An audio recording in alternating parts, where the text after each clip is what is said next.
In 1963, 7-year-old Bruce Farron, along with his aunt, uncle, and cousins, began the 2-mile hike into the Uinta mountain range in Utah. They were headed for Pyramid Lake, where they planned to do some camping for a couple of days. After they arrived, they decided they would head down to the water to cool off. But right before they got in the water, Bruce told his aunt and uncle that he needed to use the bathroom. And so his family got into the water, and Bruce walked over to a grove of trees and bushes to relieve himself. After a couple of minutes, Bruce did not come out of the wood line, and so his aunt and uncle started yelling for him. He didn't come out again, and so the uncle walked up and walked into the trees to go find his nephew, but he was not there. And so his uncle starts yelling for his nephew, but he's nowhere to be found. And so he yelled back for his wife and his kids to come help him look. And for the next hour, they searched the entire area yelling for Bruce, but there was no sign of him. So they contacted the authorities. That day, a huge search was launched for Bruce, but just like his family, nobody could find any trace of him. The following day at 4 p.m., Bruce had still not been located. And at this point, his family is starting to lose hope. And it was around that time that a searcher who was several miles away from where Bruce had last been seen was walking up this very steep trail heading up towards this cliff. And the searcher knew this cliff was 500 feet and there was no way a child could climb up it or down it.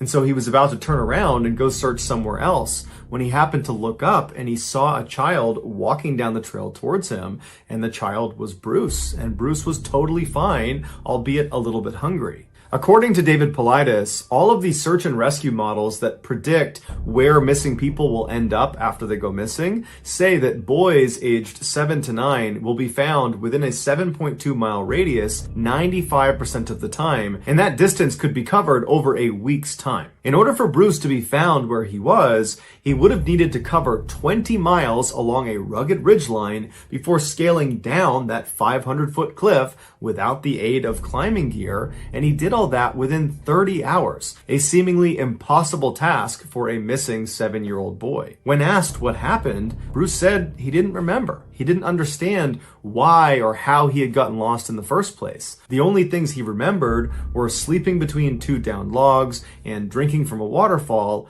and many animals, including one that was so close to him at night that it would jump over him. Bruce was followed up with as he got older, but he never could regain the memory of what actually happened to him. Some have speculated that Bruce might have been abducted when he went to the bathroom, and that's the only way he was able to cover that great of a distance in that amount of time, that his abductor basically physically moved him at least part of the way, and that perhaps his abductor was one of these animals he saw at night.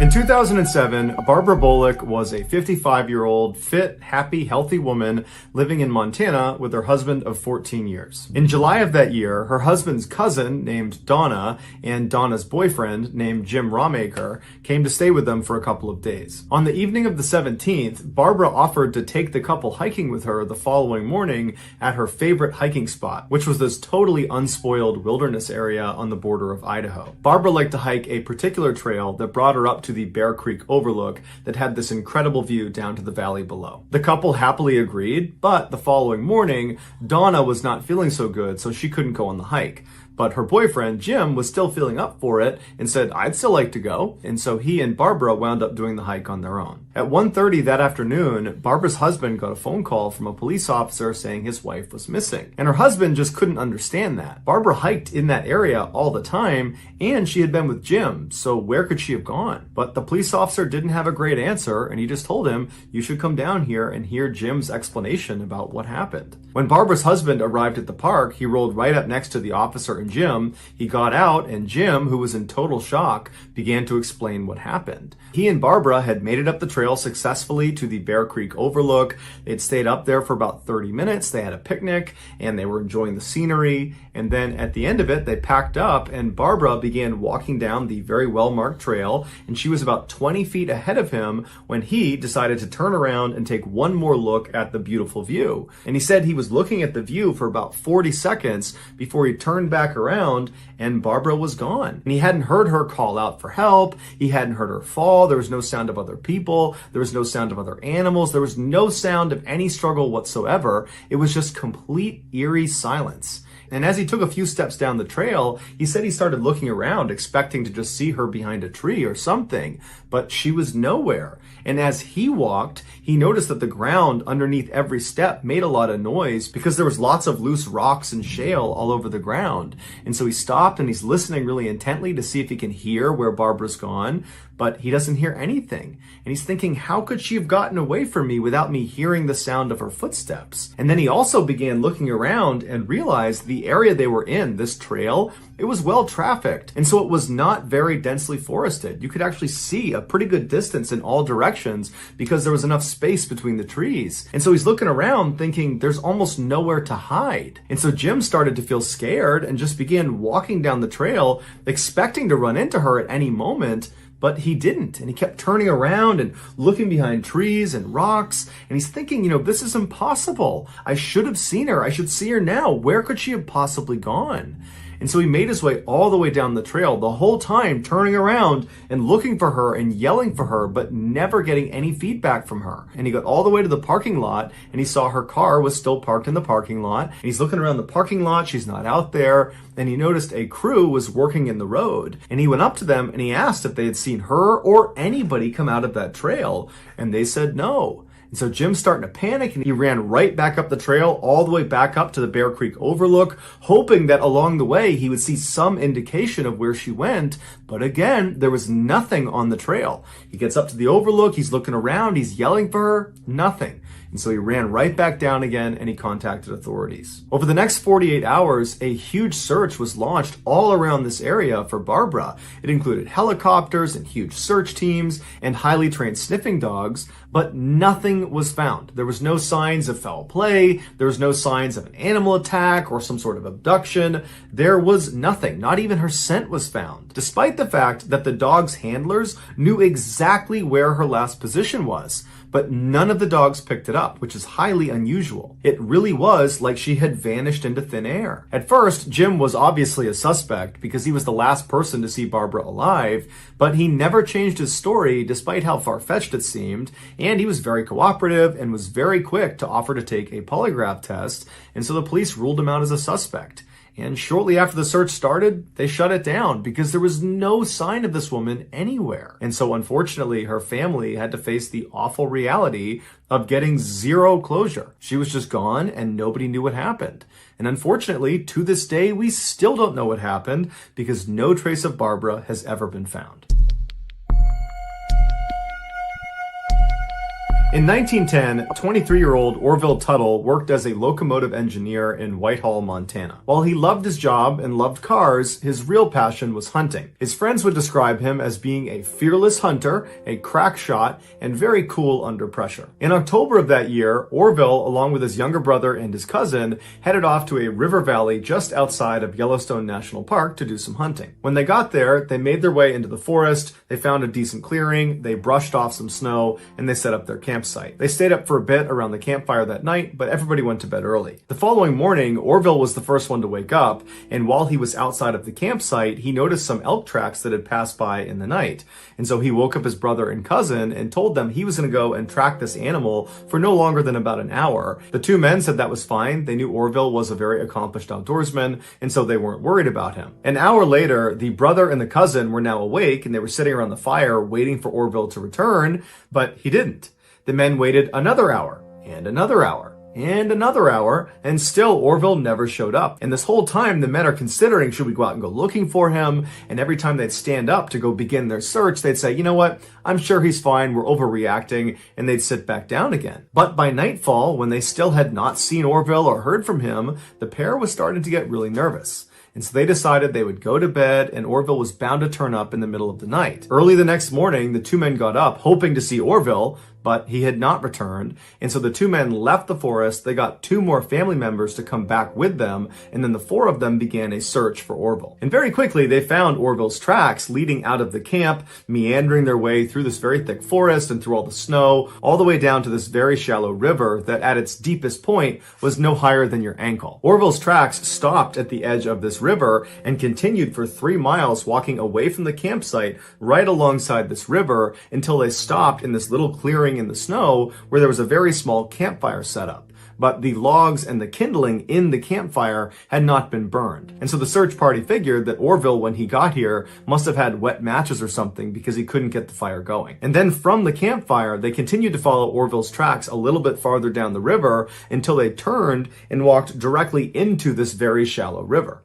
And then from there, the search party looked for miles and miles and miles downstream and upstream, and they never found any tracks leaving the river, even though alongside the entire river on both sides was plenty of snow. So anybody who walked into the river and then walked out again would leave tracks. But there were no more tracks. As it started to get dark and they still had not found any sign of Orville, one of the men left the forest and contacted authorities, who launched a formal search. The sheriff's department, along with hundreds of volunteers, descended into this area where Orville got lost, and they started by searching even farther downstream and upstream of this river to see if they could find where Orville stepped out of the river, but they too couldn't find any tracks. And so for a couple of days, they searched this river and the surrounding forest, but there was just no sign of Orville. Then on the third evening of this search, one of the searchers was up in the mountains in an area that was relatively close to the last area where Orville had tracks in the snow. And the searcher saw there was a little campfire that had been set up in the middle of nowhere. He walked up to it and he saw it had been recently extinguished. It was still warm, and next to this fire was a pair of boots. But there was no person anywhere in the vicinity. And then the searcher noticed there were tracks leaving this campfire, and these tracks were made with bare feet. And so the searcher just began following these tracks. And so the searcher went up a mountain, he went down the other side, down into this deep ravine, and then he stopped because he's looking straight ahead of him, and it's another mountain going straight up, and that's where the tracks continue to go. And it's very thickly forested, and it's starting to get dark. And so he's thinking to himself, is it a good idea to just continue walking on my own? Or should I go back and get some help? And so as he's weighing out what he should do next, he catches movement out of his peripheral vision, and he kind of glances up into the mountain right ahead of him, and he sees this dark figure kind of slowly moving up the mountain quite a ways away from him. But from his perspective, even though he doesn't have a good view, it looks like a man. And so if it's a man walking up this hill, it's probably the same guy that left that campfire and therefore is leaving these barefoot tracks up this mountain. And so the searcher thinks that's gotta be Orville. Something's wrong with him. Who knows what's going on with him, but I gotta get his attention. And so the searcher yells out to this guy to try to get him to stop, but even though he was clearly in earshot, this guy just did not stop moving. He just methodically continued moving up the mountain. And so the searcher's confused at why this person wouldn't stop. And so he pulls out his pistol and fires 3 shots into the air, which is like the universal stop what you're doing and turn around. But again, this figure, this person, this guy didn't stop. They didn't react, no flinching. They just kept moving up and over the top of the mountain and out of sight. And so now the searcher's thinking to himself, what did I just see? Who is that? What were they doing out here? And he's thinking, what? It's too dark. I can't just continue up this mountain towards whoever this is. I got to go back. And so the searcher marked where he was, turned around, and he ran back to the search party, and he told them what he had seen. And they said, okay, well, we'll go looking tomorrow. And so the next morning early, this huge search party gets to that ravine where he marked that spot. But at this point, so much snow had fallen, all the tracks of this barefoot man who was walking around the night before have all been covered up. And so despite doing a very extensive search with a lot of people in that area, they couldn't find any trace of this shoeless man. Many believe the shoeless man was Orville. And in fact, the local newspapers at the time speculated as much. But if it was Orville, why didn't he turn around when someone was yelling his name or when multiple gunshots were fired into the air? And where was he going walking barefoot in a snowstorm in the middle of the night? Others have speculated this was not Orville, that it was some other person or some other creature lurking around the woods at night, and that perhaps they had something to do with whatever happened to Orville. But regardless of who or what that figure was, no one ever found any traces of Orville or the Shoeless Man ever again. So if that's of interest to you, please offer to do all of the like button's laundry, but only dry their clothes about 80% of the way. From 1995 to 2000, Terry Grove was the manager at the Animal Research Lab at Regions Hospital in St. Paul, Minnesota. During that time, she noticed there was an issue with a particular piece of large cleaning equipment that she and the other lab technicians used every single day. She voiced her concerns to the hospital and said that they needed to replace it ASAP because it was a disaster waiting to happen. But the hospital decided they didn't want to replace it, they wanted to fix it because they figured it was salvageable and it was more cost effective this way. But after the repairs, Terry and her team reported having the same issue with this piece of machinery. And so again, the hospital decided to fix it instead of replace it, and again, after the repairs, Terry and her team said the issue persisted. For years, Terry complained to the hospital that there were big issues with the design of this piece of equipment, that no matter how many times you try to fix it, it's always going to have this core issue, which is why it needs to be replaced. But the hospital was unwilling to spend the additional money required to replace this piece of machinery, and so eventually Terry and the rest of her crew just had to accept that they had a faulty piece of equipment and they had to be extra cautious every time they used it. In 2004, a few years after Terry had left the hospital, a 31-year-old woman named Tracy Kraling got a job there as a veterinary technician in the same lab that Terry had worked in. Tracy was devoted to animals, and she was a die-hard soccer and hockey player and fan. And in October of that year, she married the love of her life. Less than a month after her wedding day, she was in the lab finishing up for the day, and she needed to sterilize her equipment. And so she walked over to the still faulty piece of cleaning equipment called the autoclave. An autoclave is a device that looks kind of like an oven that uses superheated steam to sterilize equipment and other objects inside of it. The autoclave at Regions Hospital was a huge industrial version that staff would have to walk inside of to place their equipment and then walk out of before they started it. And the persisting issue with this autoclave was its door. It shut on its own. Once it shut, the suction that was created inside of it held the door shut. And so if you were unlucky enough to be stuck inside the autoclave, even if it was off, you couldn't open the door again. The suction was too strong, and so somebody outside the autoclave would be the only way for you to get out. The issue with this door was so bad that workers in the lab would prop the door open with a big piece of wood every time they went inside in order to guarantee it did not shut on them while they were inside. However, on this day, Tracy did not use a big piece of wood. Perhaps she thought she would only be inside for a couple of seconds, but either way, when she walked inside of that autoclave, the door shut behind her and then suction kicked in and she couldn't open it again. She was trapped. And then her worst nightmare came true when the machine turned on and the steam cycle slowly began to pick up. Unfortunately, none of her coworkers had seen her go into the autoclave, and so nobody knew she was stuck, and so nobody was there to open the door and let her out. And no matter how loud Tracy banged on that door and screamed and yelled, nobody would have heard her. And so eventually this superheated steam began being pumped into this room all over Tracy. Eventually, when her coworkers found her, she was still alive, but she died within 24 hours as a direct result of her steam burns. The hospital was ultimately fined $75,000 for their role in her death. If you take a trip to Hawaii, there's a good chance you'll visit the beautiful Rainbow Falls on the eastern side of the Big Island. But if you travel less than a mile upstream of those falls, you'll find an equally beautiful attraction that far less people know about, and it's called the Boiling Pots. 10,000 years ago, after a volcanic eruption, lava was flowing down the side of the mountain when it entered the Wailuku River. As the lava gradually cooled, the river water flowing all around it wound up carving out these standalone pools of water that were connected by a series of small waterfalls. These pools collectively make up the boiling pots, and they get their name because periodically the water in these pools appears to be boiling. Tourists at the boiling pots are allowed to look at the water from a safe distance on the cement overlook, but under no circumstances are allowed to actually enter the water. In 2015, Jolie Ricewig was a 62-year-old woman living in Kona, Hawaii, which is on the western side of the island. There, she owned a bed and breakfast whose main allure was that guests at this bed and breakfast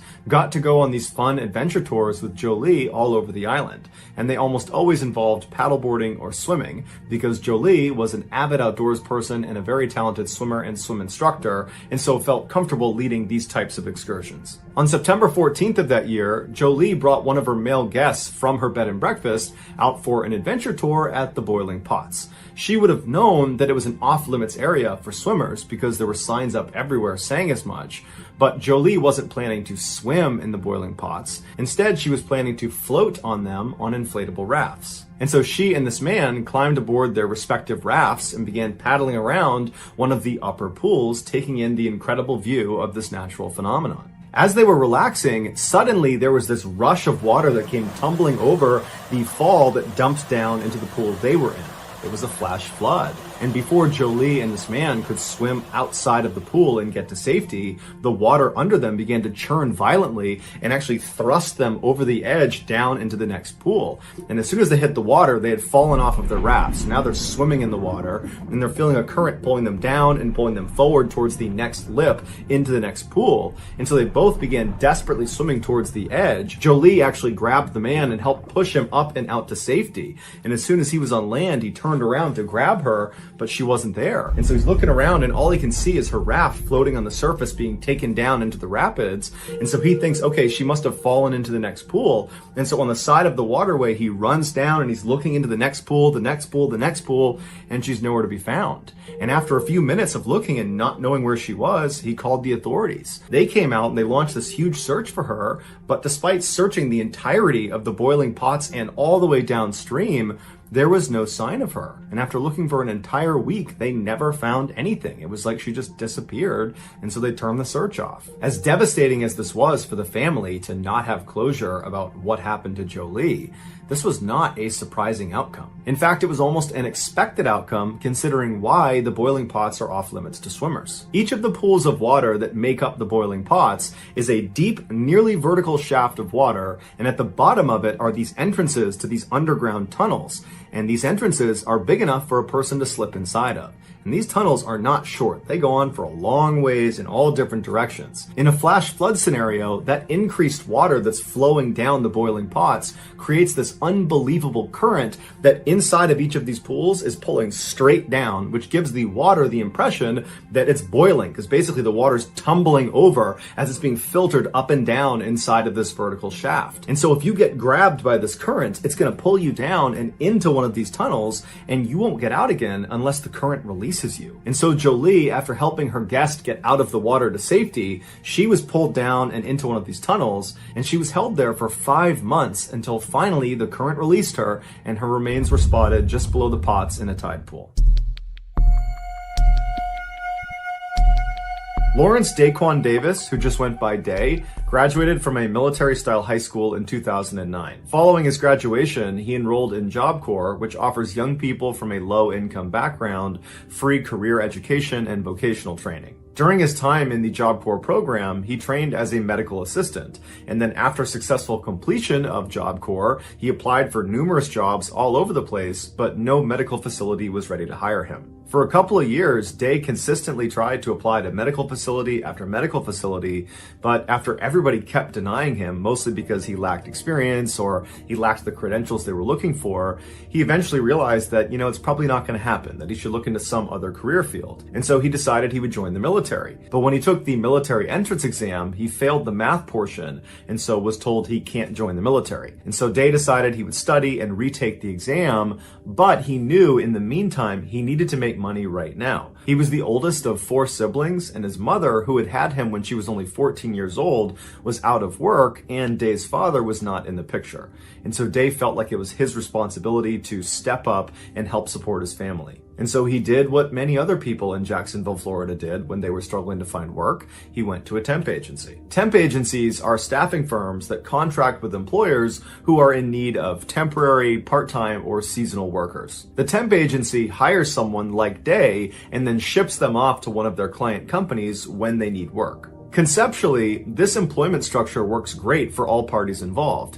People like Day get to have a paycheck really quickly, and the companies have their short-term employment needs met on the cheap. But there's a loophole. Temp workers are legally employed by the temp agency, not by the physical location they go to do work, known as the direct employer. This is a very important distinction because it means the temp agency is the one that has to pay for insurance for the temp worker, not the direct employer. Therefore, if a temp worker gets hurt on a temporary job, the direct employer's insurance costs will not spike. Instead, the temp agency's insurance costs will spike. Meaning the direct employer knows they can be kind of reckless with their temporary workers because there's not a big penalty if they get hurt on the job. This loophole doesn't mean much if the temporary worker is being asked to be a receptionist where it's totally safe.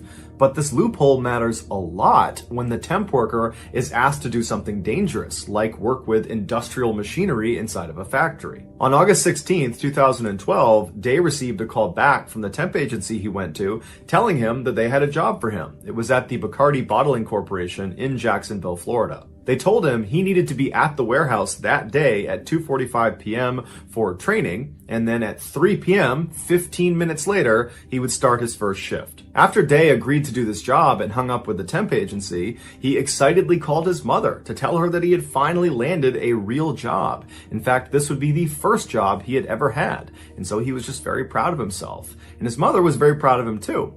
And so Day asked her, would you give me a ride to Walmart so I can pick up some things I need for work? I need a white shirt, I need khaki pants, I need these special industrial boots. And so his mom said, absolutely. She swung home, she picked him up. The pair went to Walmart, they picked out his whole outfit. And then from Walmart, his mother just drove him directly over to the Bacardi factory to begin his first day. Day went inside, and just a couple of minutes later at 2:45 p.m., he was shown a very short safety video. That would be all the training he received.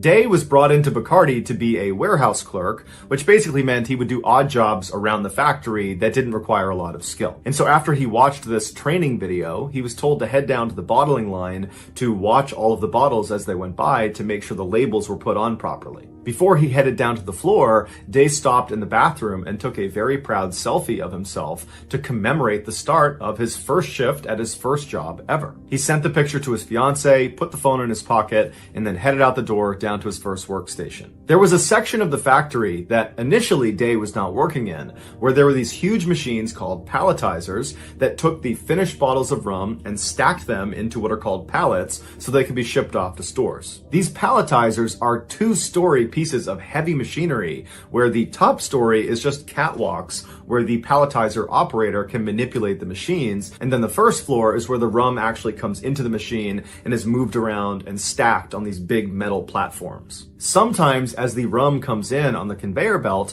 they will fall off and smash on the ground. This started to happen about 90 minutes after Day took that selfie in the bathroom. The palletizer operator, after seeing the broken glass, called out over the radio that he needed a temp worker to come into that section of the factory and help him. Day's supervisor at the bottling line told Day to stop what he was doing and go over and help pick up the glass. There is a security camera video of Day running into the section of the factory where all the palletizers are, making himself obviously available to help pick up this glass. And the operator sees him and immediately turns, he's up on the catwalk, and he points down towards the first floor, clearly telling Day, you need to get down there, that's where the glass is, go sweep it up. Day immediately walks around and goes down to the first floor of this machine and begins working. A couple of minutes later, Day comes back up to the catwalk and he looks visibly confused. He's scratching his head and just everything about his body language says something is wrong. Now, we don't know for sure what Day says next because there's no audio in this video, but he's clearly asking a question to the operator and also to a supervisor who's now in frame.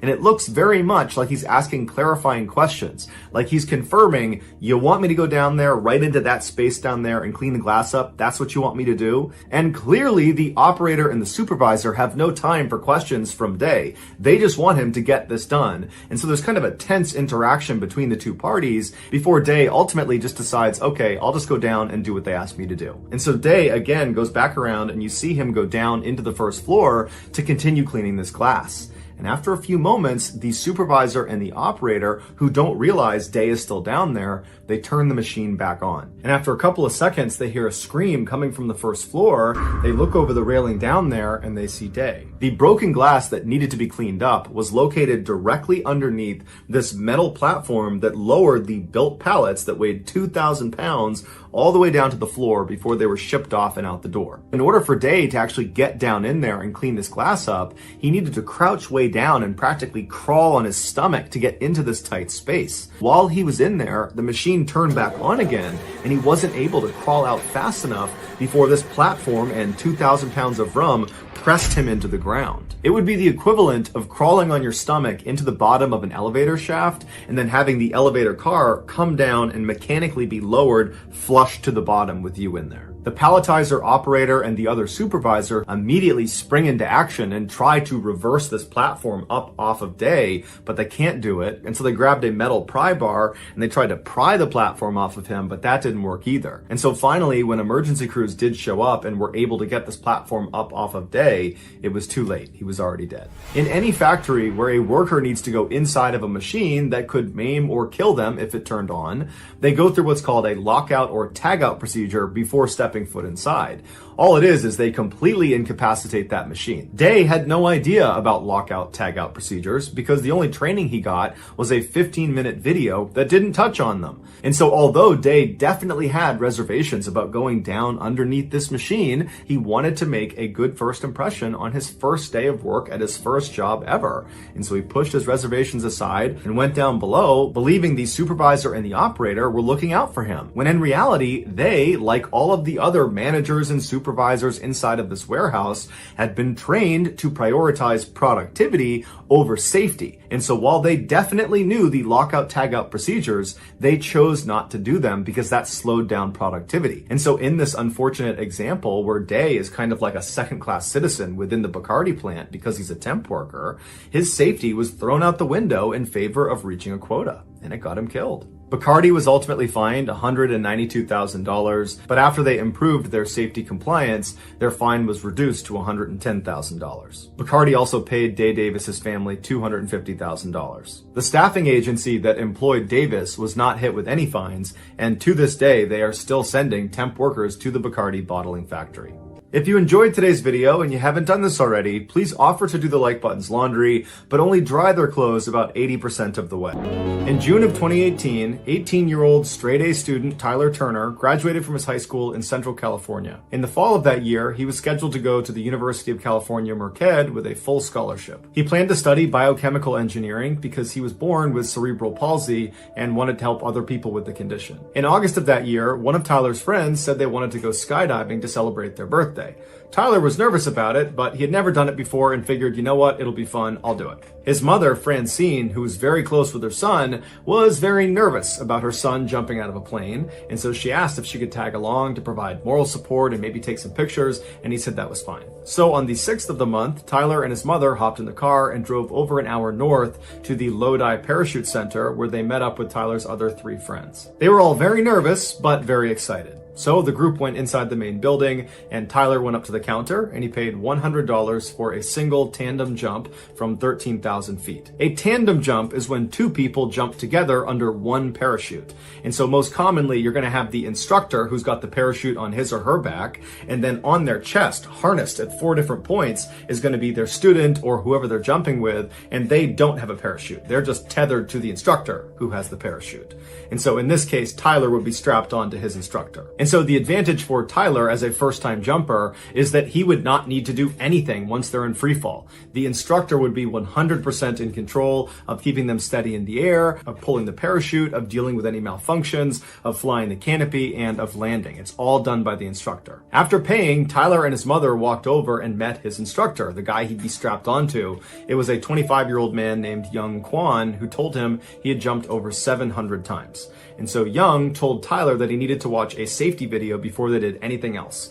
And so Tyler and his mother walked into the room, they sat down, the TV turned on, and a very simple safety video came on. And partway through it, another instructor walked in and just turned it off and told Tyler and his mother, you've seen enough, you guys can go. Francine was a little bit alarmed at this behavior because it seemed odd to skip over safety when you're jumping out of a plane for the first time, but she figured, you know what, they must know what they're doing, I'm sure it's fine. Just before 10 a.m., Young helped Tyler get into his tandem jump harness that would allow him to connect onto Young's chest. kissed, and then afterward, Tyler walked over to his mom, gave her a big hug, told her he loved her, and then he departed his mother and walked his way over to the staging area where he and the other jumpers that included his friends were waiting for the plane to start so they could actually board. While they waited, Tyler was really nervous, and his instructor picked up on it, and so to put Tyler at ease, he began filming Tyler and interviewing him about his upcoming jump to kind of make light of the whole situation, and it seemed to work. My name is Tyler Turner. What are you doing here? I am going to jump out of a plane. It's your first time. First time indeed. That's my mom over there. Hello. Very loving mom. Done a lot for me in my life. Hope more that she'll help me with more of my life because I want to make it. Okay, we're going to make it. After they recorded this video, the plane was ready to go, so it was time to start boarding. And so Tyler and his instructor walked over, but Tyler stopped on the tarmac. He took a knee and prayed. And then he stood back up, he turned to his mother, he waved one more time, and then he boarded the plane. After a little while, the plane took off, and then after a little while longer, it was up at 13,000 feet, flying in circular patterns. And that's when Francine started looking up, looking for her son, and at some point she started seeing jumpers come out of the plane. And they were so far away, she couldn't possibly make out who was who. And so as the jumpers began pulling their parachutes, and all the different colored parachutes are lighting up the sky, she was trying to remember what color her son's parachute was, but she couldn't remember. And so she asked the other people that were watching, that were relatives or friends of the people up there, if they knew what color her son's parachute was, but nobody knew. As they got lower and lower, and you could actually start to make out who the jumpers were, she didn't see her son. And that's because her son's parachute never opened, and unfortunately his instructor, Yang, was not able to fix the malfunction or fire off the reserve, and so they both crashed into the ground, killing them both instantly. Tyler's family sued the owner of the parachute facility after they discovered Tyler's instructor, Yang, was not even certified to be an instructor, and so would not have received any of the required training on how to handle parachute malfunctions, and the owner knew about it. Investigators also discovered that 20 people had died skydiving at this facility under the same owner, a ridiculously high number of fatalities that most people involved are attributing to the owner's general disregard for safety. And ultimately, a judge agreed with that sentiment and awarded the Turner family $40 million from the owner of this facility.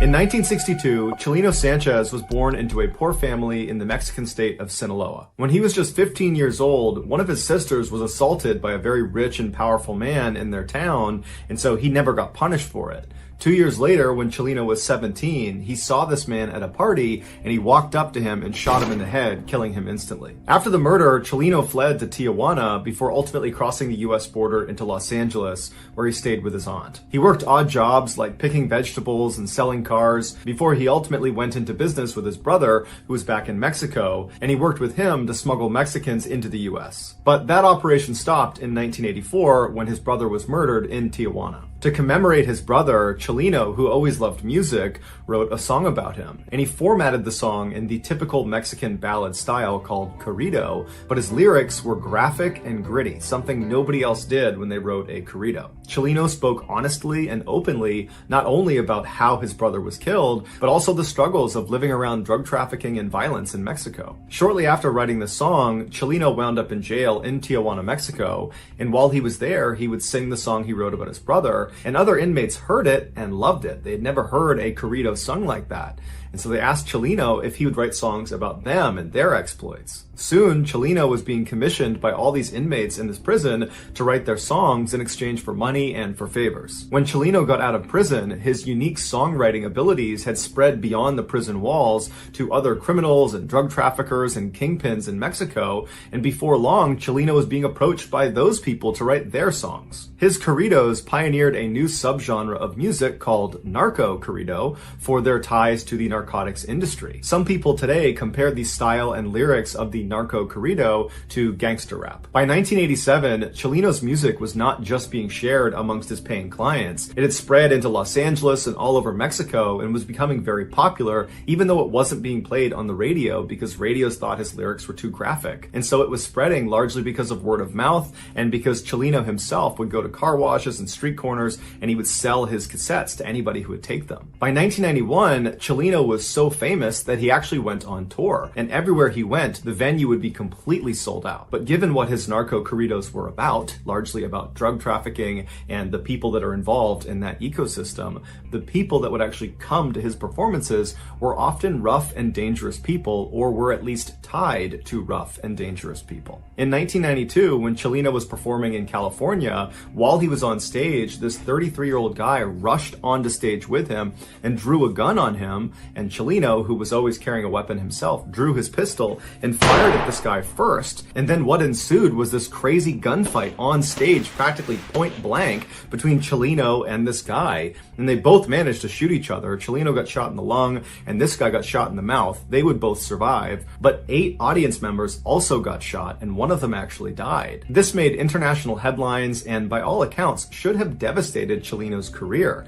But in fact, it had the opposite effect. It made him 10 times more famous because Chileno, he was representing narco corrido music. And so in being the face of that, he kind of represented drug trafficking and criminals and outlaws all over Mexico and in the United States. And so he was kind of representing a very tough group of people. And so for him to have stood his ground on stage and shot first at this guy coming to attack him, it made him look brave. It made him look like a warrior. It validated him as the right person to be the face of narco corridos. But Chileno also understood that this probably was not the last time that someone was going to try to hurt him. That in virtue of being the face of narco culture, there's bound to be people that are very violent that don't like him, and they might come after him too. And so he actually told his inner circle that he thought his days were numbered, that at some point someone was going to kill him. 4 months after the shootout, Chileno was back home in Sinaloa, Mexico, performing at a concert that his friends had told him he shouldn't do because he had lots of enemies in his hometown. But Chileno really wanted to do it. He got into the venue, he got on stage, his band was getting ready,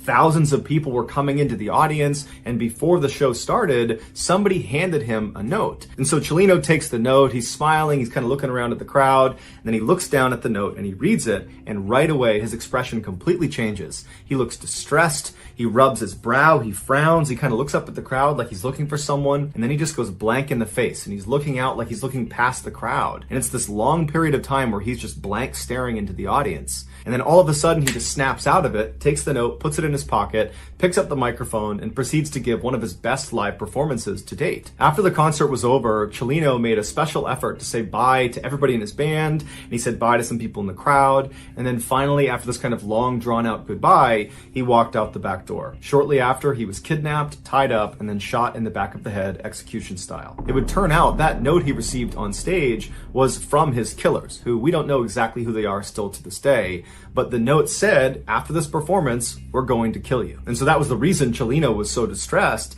because whoever it was, he obviously understood it was a credible threat. But instead of panicking, he just decided he would give an amazing performance and then face his destiny. And so when he went outside, he knew he was going to get murdered. And he did. Here is the moment Chileno was handed that note on stage, informing him he had been marked for death.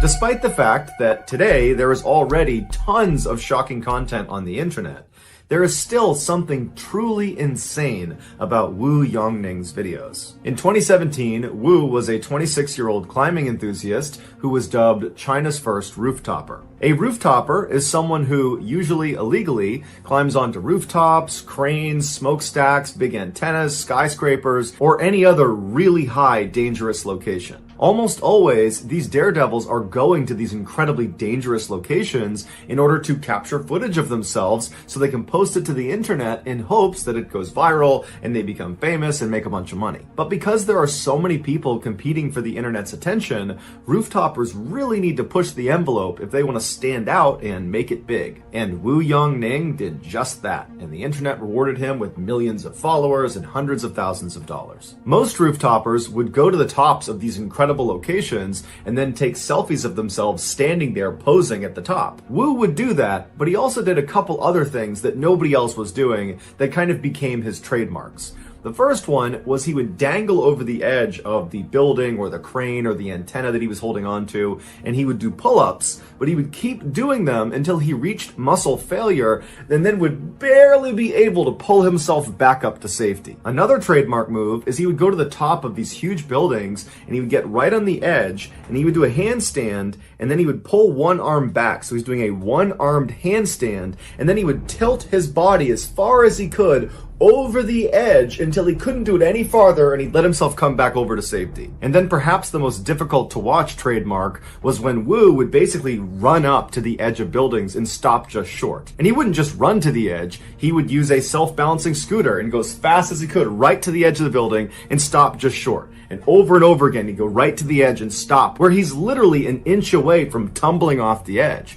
Or he'd line himself up where he knew exactly how far he was from the edge, and he would do these really aggressive somersaults forward, and he would stop with his legs dangling off the edge of the building. And of course, all of these trademark moves were done without any safety equipment, and most times Wu did these stunts without anybody there to potentially pull him back up if he gets stuck. About 3/4 of the way through 2017, Wu had posted over 500 videos and live streaming clips to various social media sites, and he was starting to make some real money off of it. On one video sharing site alone, he had made over $80,000 just from donations that had come in. And so it was clear this was becoming a career. But as the money and the fame were coming into Wu, he started to realize that in order for him to stay on top and keep earning at this level, he would need to continuously outperform his last big stunt. And already he was brushing up against death on virtually every video he took. In early November of that year, Wu heard about a competition that was offering $15,000 to its winner. The details of this competition are hazy at best,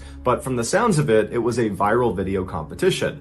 Make the most viral video and you win the prize. This competition served as motivation for Wu to finally attempt his craziest stunt yet. He figured if he had the footage of this particular stunt, he was sure to win this competition, and with the prize money, he could pay for his wedding and cover his mother's medical expenses. And so on November 8th, Wu traveled to the Huayan International Center in central China. This massive 62-story skyscraper would be the tallest building Wu had ever performed a stunt on. The public was only able to get up to the 44th floor, and so Wu had to take the elevator up to somewhere between the 40th and 44th floor, at which point he climbed out of a window and free climbed his way all the way up to the top, so 20 additional floors just climbing the side of a skyscraper. Once he got to the rooftop, he set up his tripod and his camera, and he turned on his live stream. And then he walked around and he began preparing himself for the stunt. Live stream viewers that tuned in would see Wu sitting on the edge of the skyscraper, and he's meticulously wiping down the edge of this building. It's the area he'll be grabbing onto to perform his stunt,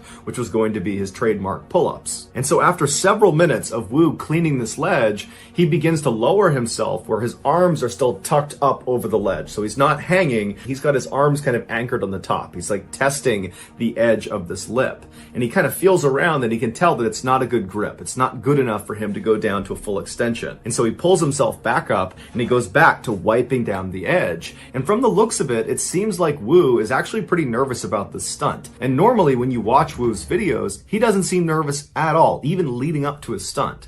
But this one just seemed different. And so after again wiping down this ledge as much as he possibly could, he gets himself ready, lowers himself onto his arms, he lets his legs drop over the edge of the building, and then he goes to full extension. And from there, he does 2 complete pull-ups, and then after the second pull-up, he begins to try to pull himself back up to safety. But he's fatigued and he can't quite get himself up over the edge. He starts to use his feet to try to use the glass to push himself back up, but he can't get a grip. And for the next 15 seconds, Wu is desperately trying to get himself up and over this ledge. He's trying to muscle himself up, but it's obvious he's completely fatigued. I mean, he did free climb almost 20 stories to get up there, and so it makes sense his arms would be tired. But there's nobody up there to help pull him up.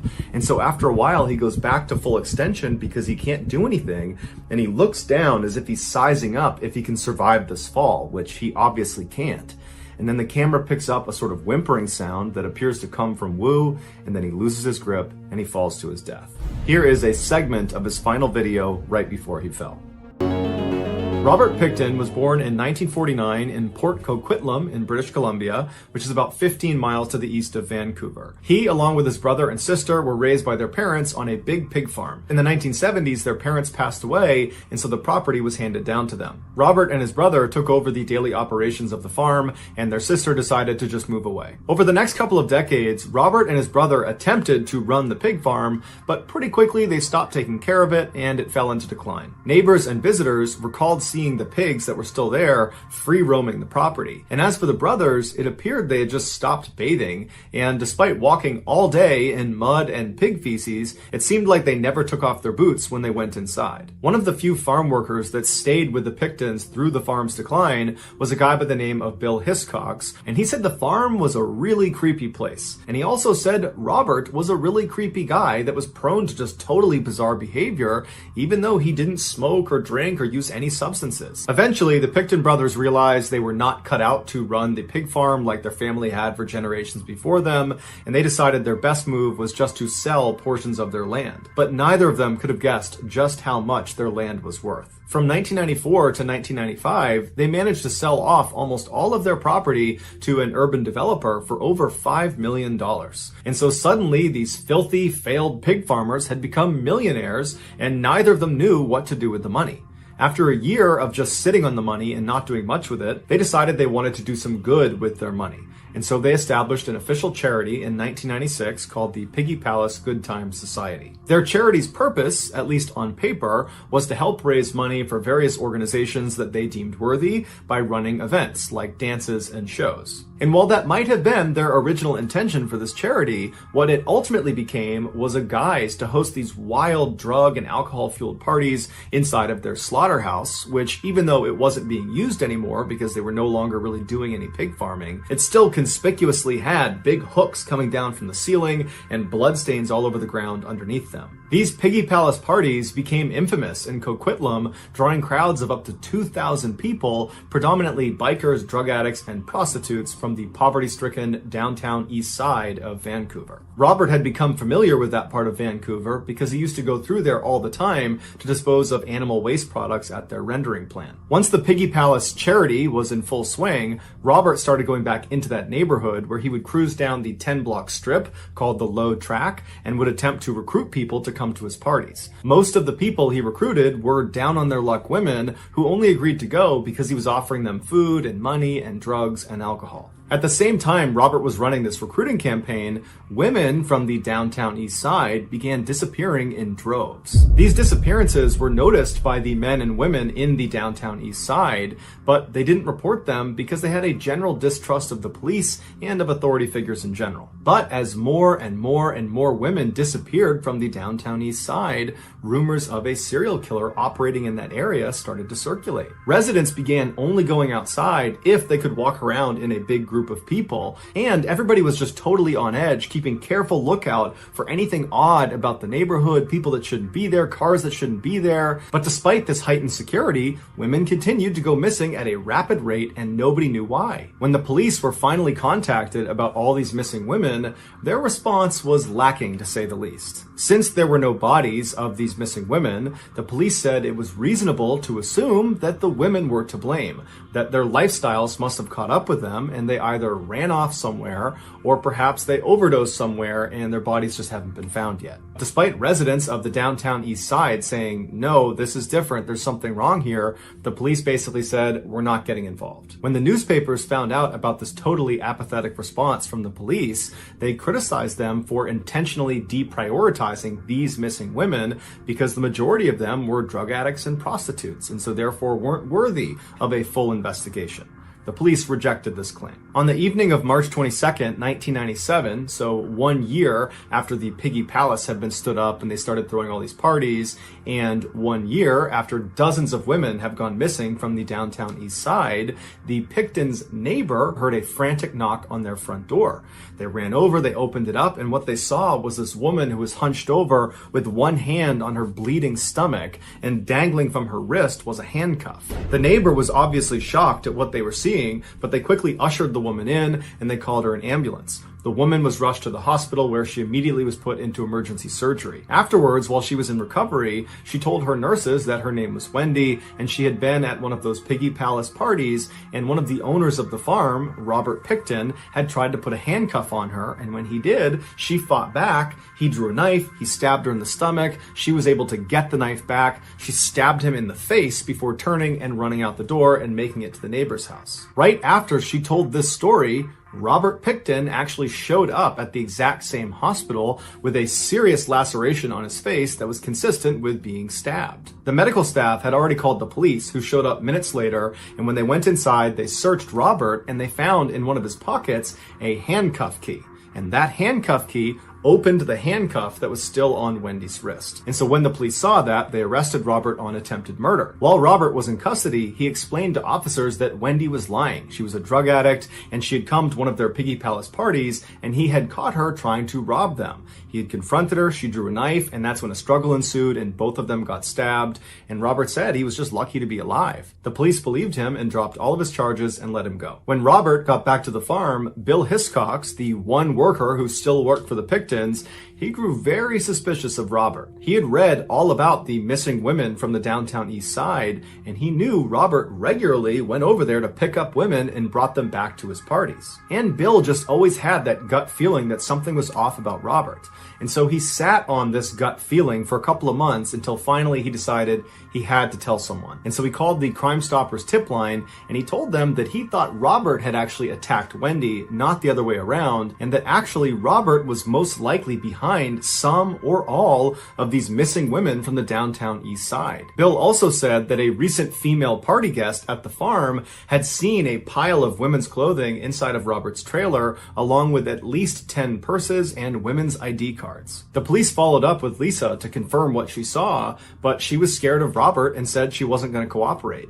And so the police, without this testimony, were unable to secure a search warrant to investigate this further, and so they kind of just forgot about it and moved on to other cases. Over the next few years, the Pictons continued to throw these huge Piggy Palace parties until the city finally shut them down, and dozens more women disappeared from the downtown east side without a significant police investigation, despite the fact that Bill was calling them all the time to say he believed Robert Picton was behind all of these disappearances, but they weren't taking him seriously. Finally, in 2002, a former employee of the Picton farm came forward to police and said that he personally had seen illegal weapons inside of Robert's trailer. And this was enough information for the police to get a search warrant and raid the pig farm. And in February of that year, they did just that. And they found inside of Robert's trailer the illegal guns, as well as several items directly connected to some of the missing women from the downtown east side. Robert was arrested, but let out on bail. He was put under surveillance and told he could not go back to the farm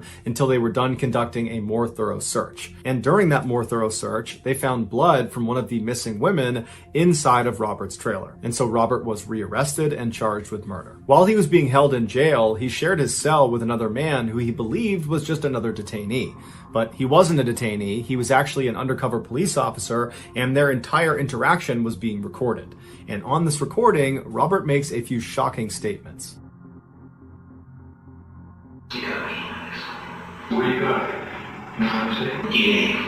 You got, I know what's up. You got a missing person. We very fucking how you made it. I found the best way to dispose of something. Take it in the ocean. Any better than that?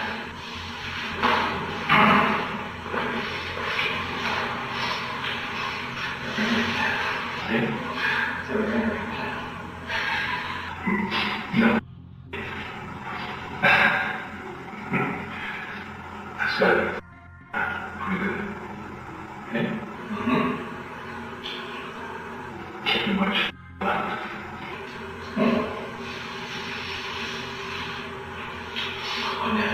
It's sloppy. It's sloppy. I was going to do one more.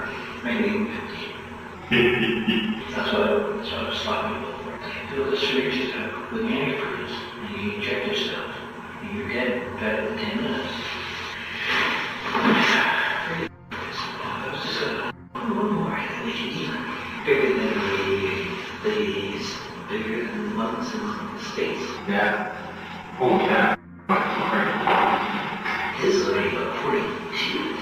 As Robert admits in this video, he killed 49 people, who would turn out to be the majority of the missing women from the downtown east side. After a lengthy investigation, it was determined Robert's killing spree began in 1991, but it really kicked up a notch in 1996 when he and his brother started Piggy Palace, because he was able to use their huge parties to lure more victims to his farm faster. And once they were at his farm, he would lure them into his trailer, where he would handcuff them, tell them it's over now, and he would inject antifreeze into them, or he would strangle them to death. Afterwards, he would move the victim's body to the slaughterhouse, where he would butcher them like a pig. A large portion of his victim's remains would be fed to his pigs, and the parts he didn't feed to his pigs, he would bring to the rendering plant in the downtown east side, which is not far from where the victim was most likely picked up. A rendering plant takes animal waste products, crushes them up, and turns them into a gelatin. This gelatin is used in many everyday products, from candy to cosmetics, which means Robert's victims wound up in things like lipstick and gummy bears. Also, sometimes while Robert was going through this horrific disposal process, he would set aside some of the best cuts of meat and grind them up with pork and turn them into sausage. This sausage was served at Piggy Palace parties. It was also given to neighbors and food banks and orphanages. After sifting through 300,000 cubic meters of soil and pig feces underneath the Picton farm, investigators were only ever able to find little bits of remains of 26 women. Robert was charged with all 26 murders, but only 6 turned into convictions due to a lack of evidence. He was sentenced to life in prison and is still alive today. His brother and sister were never charged in connection with the crimes. If you enjoyed today's video and you haven't done this already, please set the like button up for a practice sales call with William M. Buttlicker. There are a few graphic and distressing details that are revealed at the end of this story. Viewer discretion is advised. 4-lane highway in Anchorage, Alaska, into a large snowy parking lot. He passed by dozens of parked cars until he arrived in front of this small shack that was brightly teal colored. It was a popular coffee shop called the Common Grounds, and this young man worked as a barista there. After he parked his car, he walked up to the white door employee entrance to this little building, and he got his key out and he went to unlock the door, but when he turned the key, he saw the door was already unlocked. He knew the girl who had worked the previous night and would have been responsible for locking the shop up. She was 18-year-old Samantha Koenig, and although she had only been on the job for about a month, she seemed very responsible and had never had any issues closing up before. The young man shrugged it off though. He figured people make mistakes, and he went inside. Right away, he noticed that a couple of things just seemed out of place. It was like Samantha must have just left in the middle of her shift without even attempting to clean up. There were napkins on the ground, there were towels out, there were cups still out. And so as this young man is walking over to the cash register to unlock it, he's running through scenarios in his head about how Samantha could have been so sloppy. And then he reached down with his register key, and just like the door, the cash register was already unlocked. When he pulled the tray out, all the money was gone. And that's when he knew they had been robbed.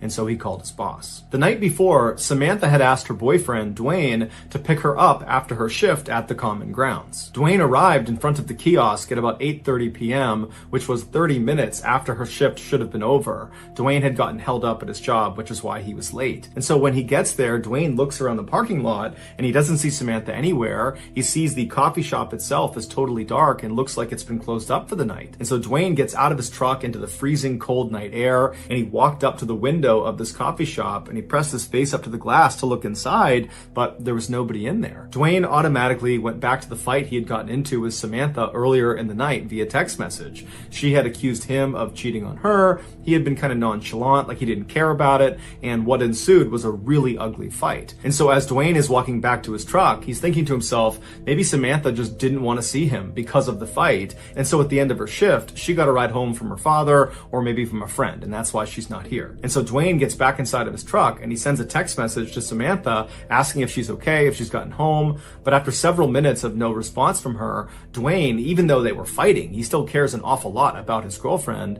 He decides, I gotta go by her house and make sure she's there and that she's okay. And so a couple minutes later, he gets to her house, he goes up to the door, and her single father, James, answers the door. Dwayne explains that he didn't see Samantha after her shift and just wanted to make sure she was here. But James says, she's not here. I have no idea where she is. I haven't spoken to her.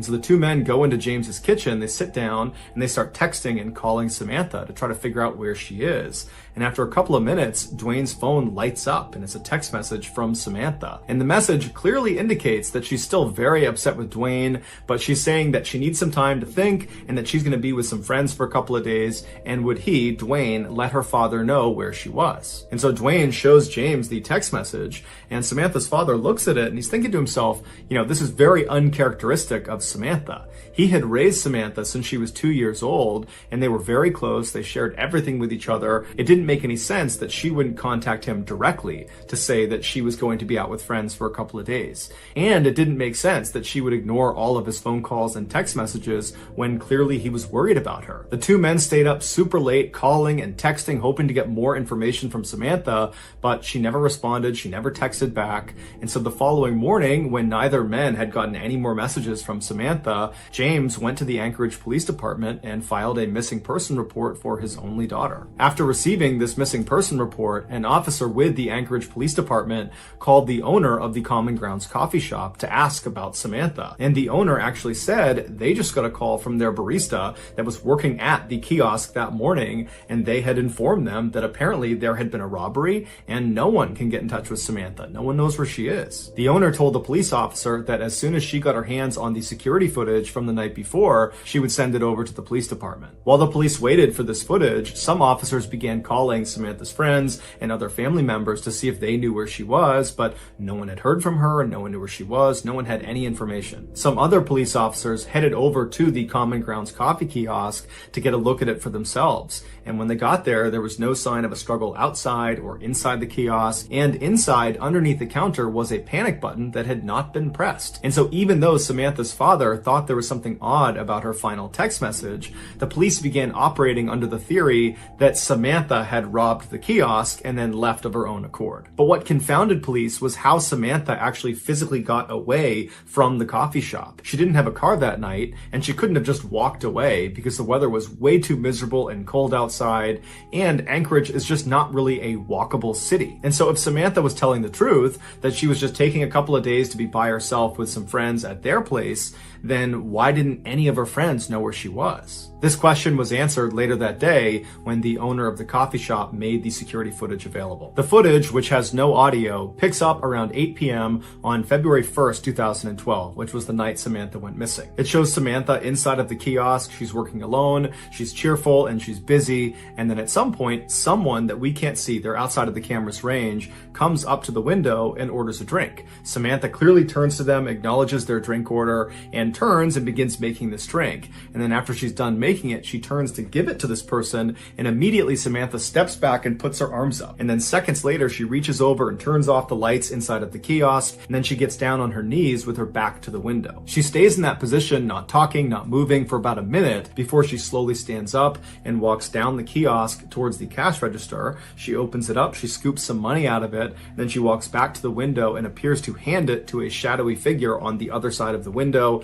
And then Samantha turns, kneels again with her back to the window. 2 more minutes go by before this person outside the window leans their entire upper body inside of the coffee shop. They reach down and they appear to tie Samantha's hands. Now, because it was dark inside of the kiosk, the footage winds up being extremely grainy, and there's no way to identify who this figure is. Although it's fairly obvious that it's a male. He's wearing a big sweatshirt and he's got a hat pulled down low over his face. After this mystery man is done tying Samantha's hands, he leaps through the window and then shuts the window behind him. And then he stands Samantha up, he puts a gun into her back, and then he marches her out the employee door and then out across the lot, all the way to a white pickup truck where he puts her inside and they drive off. Over the next couple of days, the police and also the FBI, who had been called in to be a part of this investigation, they just kept hitting dead end after dead end because there was no evidence. All they had was this surveillance footage that was too grainy to tell who this guy was that took Samantha. Meanwhile, Samantha's father, James, had rallied the support of nearly all 300,000 people that lived in Anchorage to go out and look for his daughter. His efforts were so profound, it had attracted major news outlets across the country, and suddenly his daughter's story had grabbed national headlines everywhere. This led to strangers donating thousands of dollars to fund a reward for anybody that had information about Samantha's whereabouts. But despite this reward growing in size every single day and the national news media becoming increasingly more interested in this case, no one came forward with useful information that led to developments in this case, and Samantha never got in touch with Dwayne or her father. Then on February 24th, so 3 weeks after Samantha's gone missing and no one's heard from her, Dwayne got a text message from Samantha's phone, and it was directing him to a particular sign inside of a nearby public park. And so Dwayne and James read this text, they shared it with the police department, and then they raced to this park and actually beat the police there by about 15 minutes. And so Dwayne and James, they walk through the gates and they start walking down this main trail, and they stop in front of this sign. It was actually a bulletin board,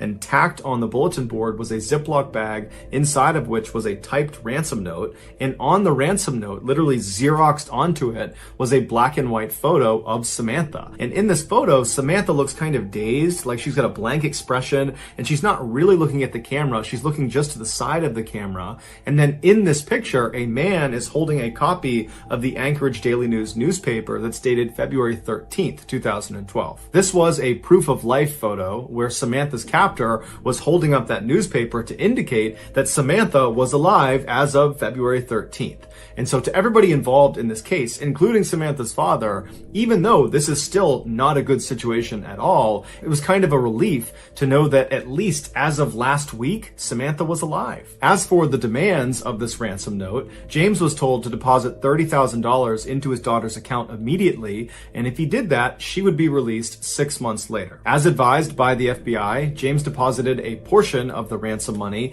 into his daughter's account, and then the FBI just waited and watched, because they knew if anyone tried to withdraw money from that account, they could track where the card was. A few days later, 3 separate withdrawals were made within Anchorage, but each time the FBI got a notification about one of these withdrawals, they would rush to the scene, and whoever it was that had tried to make this withdrawal was long gone. When they pulled the security footage from these 3 different ATMs, the person that was making these withdrawals was a man wearing a ski mask and big sunglasses, so they had no way to identify him. After these withdrawals, the account went silent for over a week, and in that time, there was no word from Samantha. Then on March 7th, more withdrawals were made, but they were in Arizona, and then New Mexico, and then in Texas. Again, authorities would rush to these ATMs, but they would get there right after the masked man with sunglasses had just left. But there was a break this time. In one of these surveillance videos from one of the Texas ATMs, they spotted the car this guy was getting into before he left. And it was a small sedan, it was a white Ford Focus,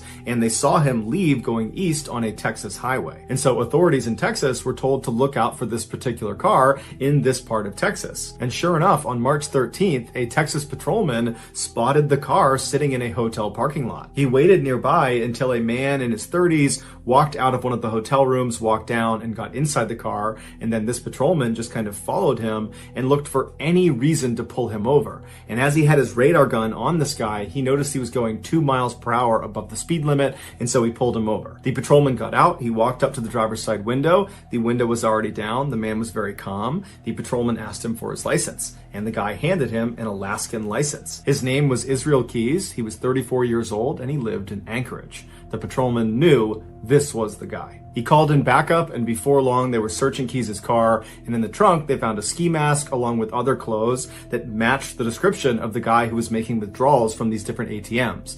They also found a gun, as well as Samantha's cell phone and debit card. After Keys was arrested and was brought into custody, he denied having any involvement with Samantha's disappearance. But after being presented with the overwhelming evidence that suggested otherwise, he caved and said yes, he would tell them the full story of what happened to Samantha, but they had to get him an Americano coffee, a peanut butter Snickers, and a cigar. Once he had said items, he began to speak. And what he said was so disturbing and so graphic, the FBI still has not released the full transcript of his confession. Here is the version of events based on what was made public. On February 1st, 2012, Keys decided he was going to rob the Common Grounds coffee kiosk. He walked up to the window expecting there to be some teenager working inside, and he was right. It was Samantha. He asked her for an Americano, and while she turned to make his drink, suddenly his plan changed. Not only was he going to steal money from inside of this coffee shop, he decided he was going to steal Samantha from this coffee shop. When she turned back with his drink and handed it to him, he discreetly pulled his gun out and aimed it at her and told her this was a robbery. That's when she backed up and put her hands up, and then she turned around, he tied her hands, he jumped back inside, and then he said after he shut the window, he jammed napkins inside of her mouth so she couldn't make any sound, and then he marched her out the door, outside, into his car, and they took off. Once they were in the vehicle, he pulled the napkins out of her mouth, and he told her if she tried to escape or if she tried to flag anybody down, that he would just kill her. And so he said she was very obedient. She was obviously very scared, but she was trying to do her best to stay composed. At some point, Keys reached over and took her phone and sent that text message to her boyfriend informing him that she was going to be spending a couple of days with friends and that he should tell her father. And then Keys told Samantha he was going to be holding her hostage and trying to extract some ransom money. Samantha told Keys that her family was very poor and that he wouldn't get much money out of them. To which Keys said, "Don't worry about it. I know they'll raise money and they'll come up with it somehow." Then they drove around Anchorage for several hours, periodically stopping so Samantha could get out and relieve herself, other times so Keys could smoke a cigar. Then around midnight, Keys made his way back to his house and he pulled into the driveway and he turned to Samantha and he had her go in the back seat and lie down, and he put some tarps over her and he told her if she tried to escape, he would kill her. And then Keys got out and he walked inside of his house where his 10-year-old daughter and his girlfriend were fast asleep. And in just a few hours, Keys and his daughter were scheduled to go to New Orleans for a 2-week-long luxury cruise. Keys left his house and went back to his car. He put a blindfold on Samantha and then led her down the driveway to his shed. Once inside, he sat her down on an upturned bucket in the back of the shed, and then he put a rope around her neck and he anchored each end of the rope to the wall so she was pinned to the wall. Then Keys turned his radio all the way up to make sure it masked any noise she might make, even though he reminded her repeatedly that if she made any noise, he would just kill her, and by and large, she was very obedient.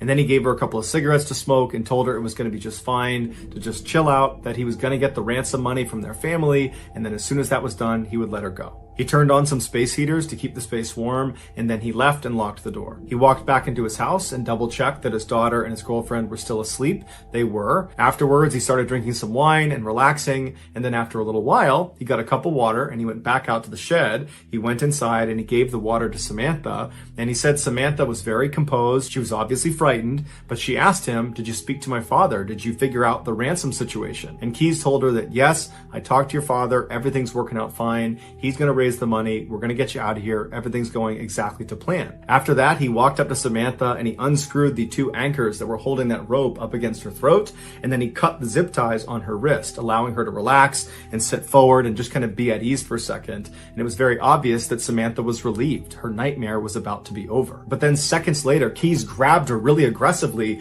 and tied her up all over again, this time much more thoroughly and much more tightly. It had been a cruel trick. When he cut her handcuffs and undid her necktie, he just wanted to see what she would do if she thought she was being let go. When in reality, he was never going to let her go. There was no ransom. He had not spoken to her father. It was all a big lie. Keys told investigators that as he was tying her up for that second time, he looked at her face and she had this look of total resignation. He said she knew what was about to happen to her. After Keys tied her up, he left the shed and locked it behind him. He went inside to check one more time to make sure his 10-year-old daughter and his girlfriend were still asleep. When they were, he went back to the shed, he opened it up, he went inside, and this time when he stepped inside, it smelled like urine and sweat, and he looked down at Samantha and she was terrified. He walked up to her and he began to assault her, and then after he was done, he was standing over her getting his clothes back on, and Samantha very stoically looks up at him and says, "Are you going to kill me?" And he says, "Yes, I am." As he put on his leather gloves, she tried to talk him out of it,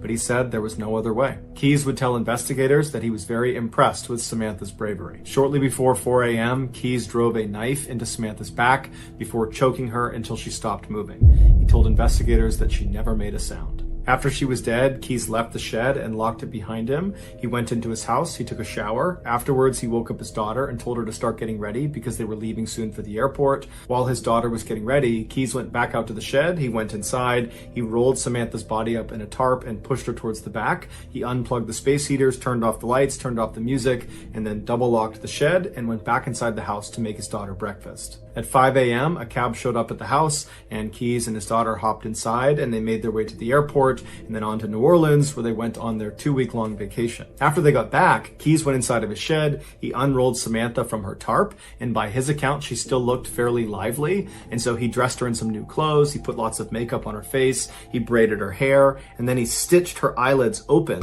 so it gave the impression she was alive and alert. And then he held up a copy of the Anchorage Daily News next to her and then took several photos, creating that proof of life photo for the ransom note. If you want to see this photo, you can Google it, but that's up to you. After he took these pictures, he chopped her body up into pieces and then disposed of her in a nearby frozen lake. It would turn out Samantha was not Israel Keyes' first victim. He was in fact a serial killer who specifically preyed on completely random people because he enjoyed watching them die. Over the years, he had hid what he called kill kits all over the United States, which were these caches filled with weapons and other tools designed to capture and kill people. This way, no matter where he was in the country, when he had an urge to go kill someone, he would just go to his nearest kill kit, dig it up, and then go target a random stranger. And he didn't care if you were young, old, big, small, male, female, alone, or in a group.